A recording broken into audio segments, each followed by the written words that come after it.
রঞ্জনকে চুপ থাকতে দেখে আবার খোঁচায় সুলতা, কি উত্তর দিচ্ছ না যে? কি উত্তর দেব? দুপুর রাত্রে না ঘুমিয়ে বক শুরু করলে চুপ থাকবো না তো কি করব? এতটুকুতেই বলে মুখ ভার করে সুলত। আচ্ছা বলেই দাও না, কি পরশু কি জানোই তো আমার এসব বারদিন সাল মনে থাকে না। তাই তো মাধ্যমিকের পরে আর ইতিহাস পড়ার সাহস পায়নি, আত্মসমর্পণের ভঙ্গিতে বলে রঞ্জন। সুলতা হেসে ফেলে বলে, তা জানি তো, এত বছর ধরে যে মানুষের সাথে সংসার করছি তা জানবো না? আচ্ছা সে সব ছাড়ো, তুমি ছুটি নেবে সেদিন।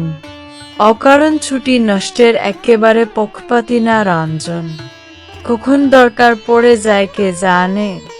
তাদের দুইজনের বাড়ি দূরে, 2 জেলা, যেতে গেলে একটা দিন প্রায় শেষ, আর তাই কোনো দরকারে বাড়ি গেলে ছুটি নেওয়া পড়েই যা। কি চুপ আছো বললে না, সে দেখা যাবে, এখন ঘুমো। সুলতা বেজার মুখে পাশ ফিরিয়ে মৃদু স্বরে গুনগুন করতে শুরু করলো, কি বেসিক মানুষ আমি বলে এর সাথে সংসার করছি।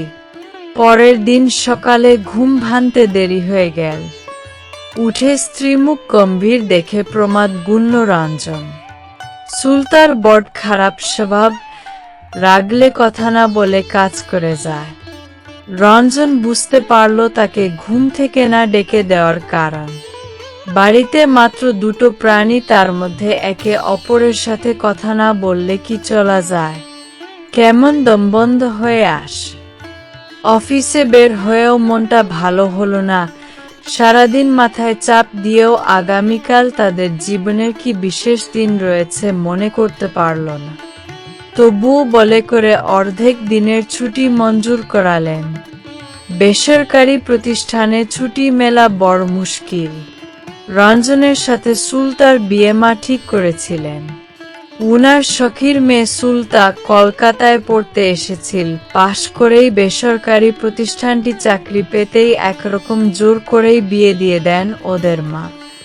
ইচ্ছে ছিল না রঞ্জনের এত দ্রুত বিয়ে করার, বিয়ের পরেও সরকারি চাকরির চেষ্টা করেছিল, কিন্তু বিয়ের বছর দেড়েক পরেই সুলতা গর্ভবতী হয়।